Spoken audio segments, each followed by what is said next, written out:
Hey, welcome to episode number 162 of the Vishwanath Show. It's a beautiful afternoon and I hope you're having a great time. And today is part 2 of 7 days to a happier life.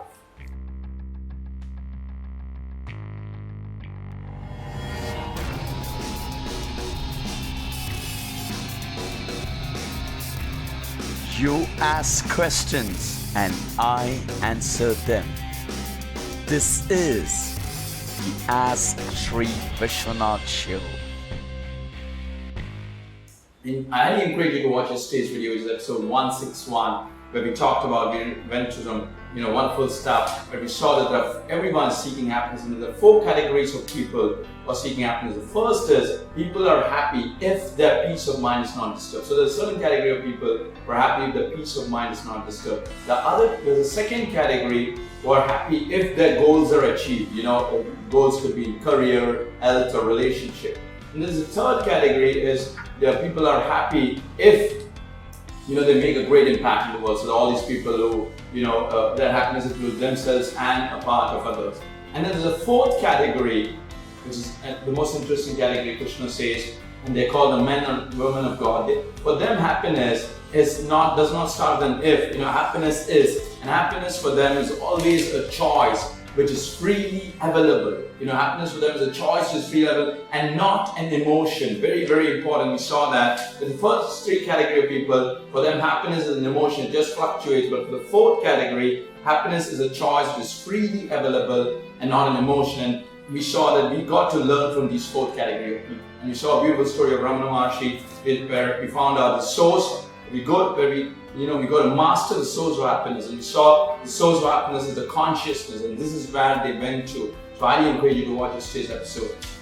That happiness need not be generated or created. So the step 1 is we saw that we got to experience happiness without a thought, action, and event, because that's what the great ones do. The first step they do is they experience happiness without a thought, action, event. Now if you miss this step, no matter what you do in your life for the whole of 30, 40, 50, 70 or whatever number of years you live, you are going to just not understand anything of how this whole thing works. So we are just here, we are mastering it, so we're going step by step. It's going to be wonderful. All I ask from you is this one, we just focus on happiness and leave everything else aside. Because once you master this, you can add anything else to talk. So step 1 is experience happiness without a thought, action, event. Very, very important. And then once you have mastered happiness, we can build on success, and then we can rinse and repeat and all that stuff. So what was the first, so what do we do? We said the first thing is we acknowledge the consciousness. So the exercises I gave you was you acknowledge the consciousness. And the way you do that is I give you a verse. The verse was, him the weapons cannot cut, fire cannot burn, water cannot wet, air cannot dry. And so you got to write this verse, read it and meditate. And if you do this, magical things will happen.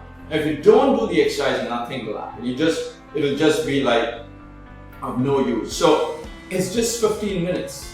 Do it and experience it. So that you can really learn the power of all these, what the great men. This is not my stuff or someone else's stuff. This is what the great men and women taught. So very, very important. So you acknowledge the consciousness with writing that verse. And then we also saw this another exercise I gave you of writing why.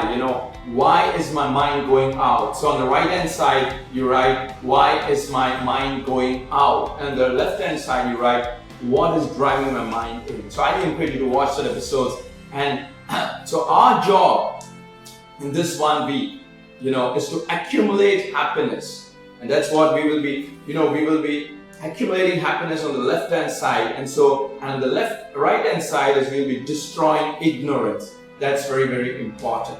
So in today's episode, we'll talk about an interesting story. And this story, like every time else, there'll be a story, there'll be a message, and there'll be exercise, and it's going to be fun. So here's the story for today. And Ramakrishna, shared this story. The story is, there was a bird, there was a ship that was about to leave the shore, and a bird, went and sat at the mast of the ship.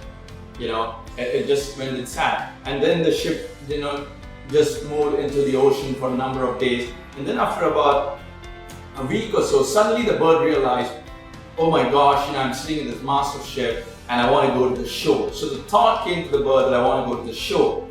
And so it found that everywhere there's water, water everywhere around. So it flew north in search of the shore. So it flew and flew and flew for hours together, for about 4 or 5 hours. It couldn't find there's a shore because it was all water. And so it came back in the mast and again sat in the mast of the ship. And then after it reconciled itself to the fact that there's no shore. And so it sat in the mast of the ship. And it's okay for a day or two. Then again, the restlessness started. No, I want to go back to the shore. I want to go back to the shore. And so this time it went to the south. Again, it flew and flew and flew, but all water, no shore. And it came back again, sat in the mast of the ship. For a couple of days it was okay. Then again, that restlessness started. And then again, it now went to the west because it covered north and south. Then went to the west. Same thing. Flew for hours, came back. Same process. Came back to the mast of the ship. And then was okay for a few days, and again the restlessness started. And then it went to the east. And then the same thing, it couldn't find water. And then so it traveled all the sides, north, south, east, west, and then it came to the mast of the ship. And closed its eyes, and something miraculous. The bird had found its center. The bird had found its center. We saw yesterday that the bird found its center, which was the consciousness. It became happy for no reason. It experienced happiness without a thought and action or event. Without flying to the north, south, east or west. Just by accident, the bird experienced happiness because we saw it in the last session. I told you to draw a circle. The outer circle represents the thought, action and event. The inner circle represents the script. And then a further inner circle represents the gunas, and then the center is the consciousness. So we are all traveling on the outer circle of thought, action, event. That's all we know. But the two inner circles, the one is the script and the one is the gunas, and the center is the consciousness. And this center is what we got to move to.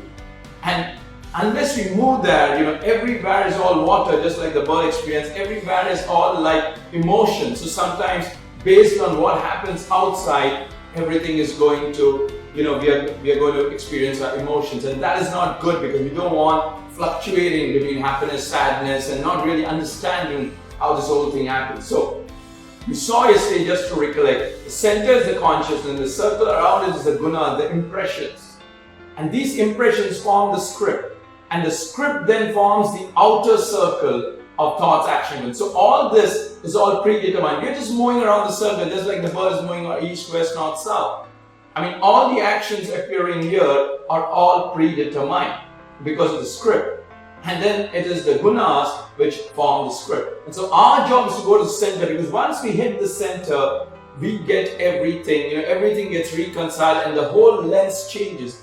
Very, very important, because the bird by accident experienced happiness without a thought, action, event. Because once we are at the center, then we can do magical things. Because this is very, very important. So what do we understand here in the story? I want you to pay careful attention. Krishna says that happiness is transcendental. Very, very important. Happiness is transcendental. It is a subjective experience and not an objective experience. And I want you to, write this down 1,000 times if you will, that happiness is just transcendental experience.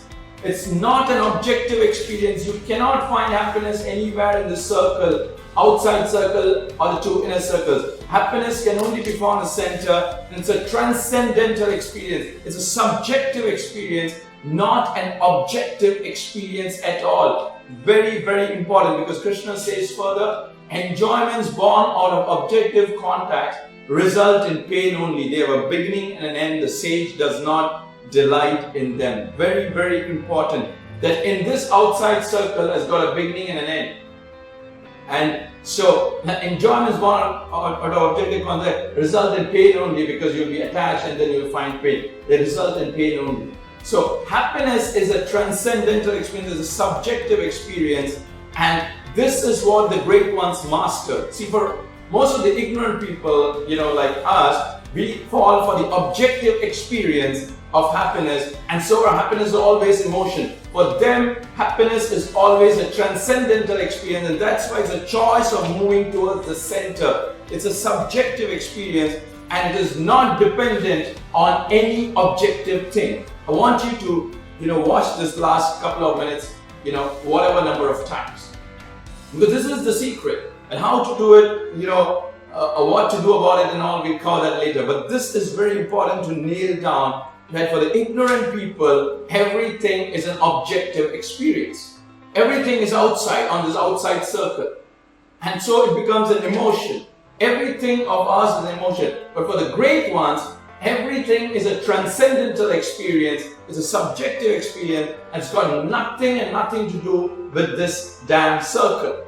And they are only concerned with the center. Very, very, very important. So, I want you to give a very good perspective that, Vivekananda shares a beautiful thing about the subjective and objective experience, and this is going to explode your mind. Here's what it is. I want you to close your eyes and visualize this scene. There's a fish in the water, a small fish in the water, in a lake or in a river, and there is a big fish who's about to eat this small fish. I want you to visualize this. Okay? There's a river and there's a small fish, and the big fish is about to eat the small fish.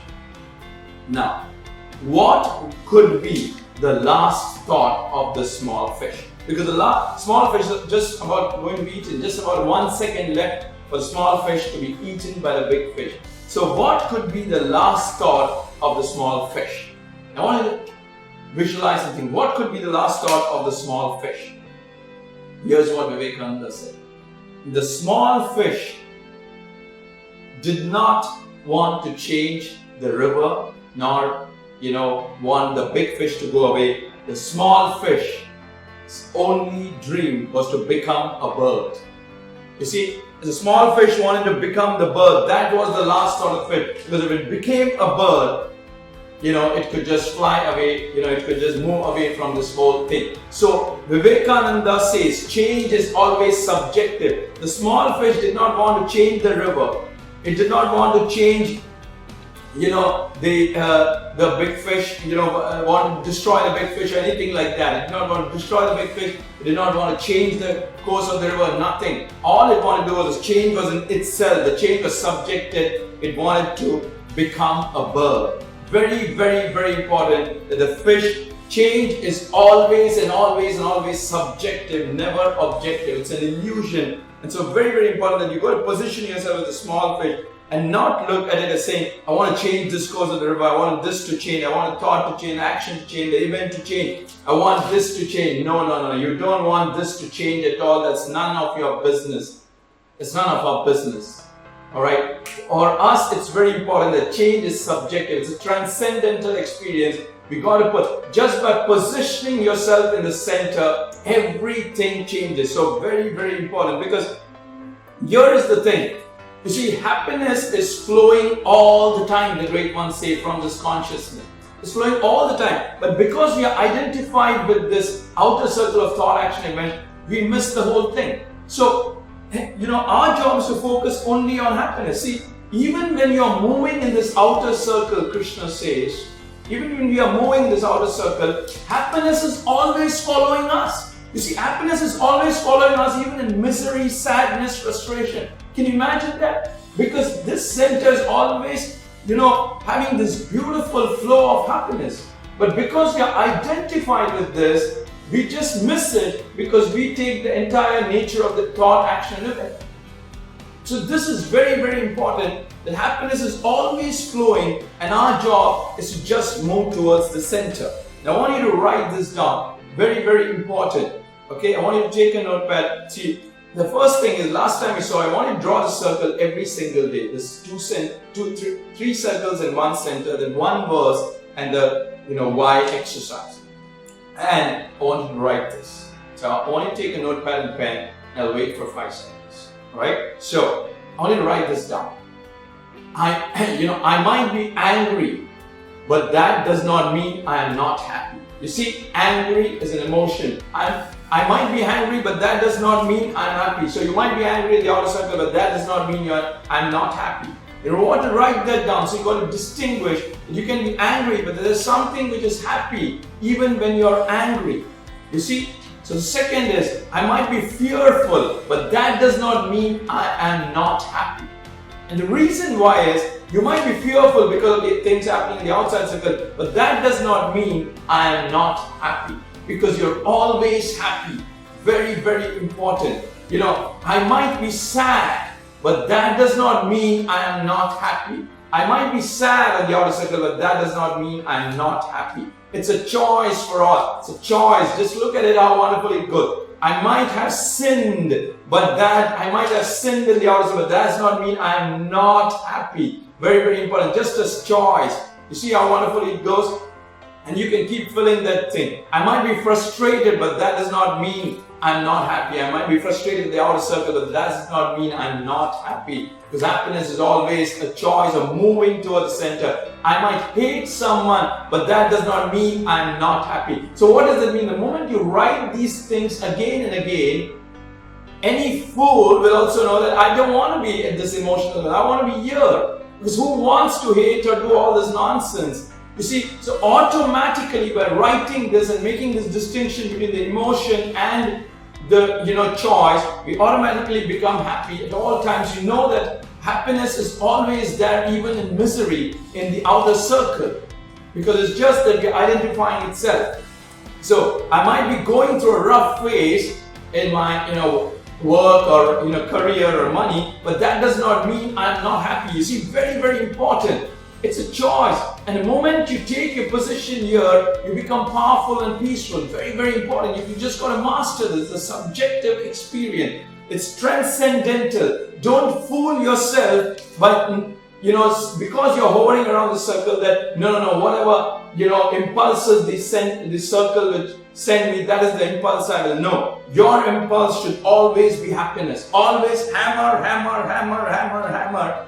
That this is what it is. I might be going through a rough phase, but that does not mean I am not happy. Very, very important. Just write it. If you don't write, nothing will happen. I might have terrible health problem, but that does not mean I am not happy. And you can fill that off. I just wrote it 8 things. Very, very important. So what does it mean? And so the thing then is, why am I sad, frustrated, happy, angry? Why am I sad, frustrated, angry, and fearful and all those things? Why? Because you move away from the center. You see, we move away from the center. We move away from the center. That is why we are hovering around the circle. We always have this choice to move toward the center. And once you move to the center, the floodgates of happiness opens. Abundance, joy, peace, everything opens up. Because happiness is a transcendental experience. Once you have happiness, then you can add anything to it. So what is the step 1 in this episode? Step 1 is position yourself in the center. Now if you position yourself in the center, and this diagram is so important because this is the secret of life. If you position yourself in the center, what happens? You observe wonderful things. Because let's say you position, let's say there's a stadium, and if you position yourself in a very good place, you're able to watch them, whatever the match very clearly, or if it's because the positioning, the place where you position itself is very important. So if you position yourself in the center, you can observe things beautifully. So what do you observe here? You observe, and that it's your gunas. It's your impressions that is pushing your mind out. It's pushing your mind out and making you experience the emotions at the outer circle. And then you also understand that the script which manifests the outer circle. So when you position yourself at the center, you see 2 important things. That it's a gunas which is pushing your mind out and making you experience the emotion of the outer circle. The second is that it's the script that manifests the outer circle. And so so just by knowing that, you just gain so much momentum that here's what the wise ones do. You see, once they position themselves, they know that the ignorant people, they focus on the outer circle, while the wise people, what do once they know that the gunas are pushing them out to experience the emotions, and then the script manifests the outer circle? The wise ones withdraw the gunas. You see, once you're at the center, only then you observe that there's this gunas which is pushing you out to experience the emotions of the outer circle. And then there's a script which manifests the outer circle. So what do the wise ones do? They withdraw the force, and that is the secret. They withdraw the force. See, once you have destroyed this guna's force, you just don't have to worry, because this emotion will not trouble you. The whole power of that emotion will go away, and you'll be always be happy and serene, and will have wonderful decision-making capacity, and this outer circle will lose all its power over you. The whole power will be at the center. So the ignorant people are always focusing on the outer circle of thought action, while the wise one, positioning themselves at the center, they withdraw the forces. So they position themselves at the center, and then they withdraw the forces. They don't care about anything else. They just position themselves in the right place, and they withdraw the forces. The moment they get that, they get every single thing. They don't do anything else. That's what it is. They don't do anything else, because everything else happens automatically. You position yourself at the center and you withdraw those forces, which is what is the yoga of Krishna. Withdraw those gunas from moving out. You can get every single thing, because that's what you just don't need anything. Happiness will flow. You'll know exactly what to do, what not to do, decision making. All the things will be added on to you. Because here's what Krishna says. He wins peace in whose mind into objects of desires, as river water enters into a full and stable ocean waiting to be filled, and not one seeking desires. You see, he wins peace in whose mind into objects of desires, as river water enters into a full and stable ocean waiting to be filled, and not one seeking desire. So you will attract everything which is important to you. The center has got that power of attraction. The outer circle does not, it's just an effect. So it's very important. So Krishna again says, with the senses control, mind control. With the senses control, mind control, he, meaning the consciousness who commences the yoga of action with the organs of action wins serenity. So the great ones, with the senses control, mind control, meaning they position themselves at the center and then they withdraw the gunas. With the senses control, mind control, he, meaning the conscious who commences the yoga of action with the organs of action wins serenity. So very, very important. So do the verse which I said which I requested you in yesterday's episode. Then draw the circle. Very, very important. These three circles and the centrum. And do that exercise of why. Why is the mind moving in? Why is the mind moving out? And why is some force wanting to move in? And our job is to move in. So the left hand side is about accumulating. You see, we've got to accumulate power, peace and everything just by moving towards the center. So here we are, this right hand side is all ignorance. It's all this outer circle. And so all emotions. And so you write all things, why is my mind moving out? Because of this, and all that stuff. You say, I'm happy, this thing happened in my life, that's why I'm happy, not happy. I'm sad because of these things. And on the left hand side, you write everything about why you want to move towards the center, because you want to experience happiness. You want to write this, I might be angry, but that does not mean I'm happy. Got to write these 8 things. Do the verse, make this diagram of the center, do this why. The left hand side is you're accumulating your journey of moving towards the center. Write everything of why you want to move towards the center, every single thing. On the right hand side, you write what you want to destroy ignorance as to why your mind is moving out, and you got to write these things. Very, very important. And if you do that, here's what will happen. You would have made the greatest change, which is like you have made the transcendental change. Because here is what you have to be. You see, you don't have to do anything else in this world. If every single person on earth, moves to the center, that is the greatest subtle transcendental change, which will change everything. Because here is where you have to be. If you are not here, you will miss every single thing. Here is where you have to be, and that is where all experience of happiness and everything is there. And that is called a transcendental experiences. Very, very important. So, and the exercises which we said, last one episode and this episode are needed to remind you to position yourself in the center. Very, very important. Because I'll leave you with this thing. So let's say you're an actor in a movie. What's the first best thing you can do is you can be friends with the director, right? You've got to be friends with the director and not bothered about what scenes are given to you. Because if you're friends with the director, and you're friends with the director and you act well, everything is going to be in your favor. You see, if you are not friends with the director and if you are just focusing on, oh, this is a bad scene, that's a good scene and all that thing and moving around the circumference, you will be in horrible time. Because you will not be able to even have the, leverage of acting well. So you got to be friends with the director and not bothered about the scene and act well. So you got to be friends with the consciousness and not bothered about sense. Then you'll be able to act well, love well, and do everything else well. And that is the name of the key. So I hope I answered your question. And in tomorrow's episode, we'll come back with some more powerful stuff. I hope I answered your question. You keep asking questions.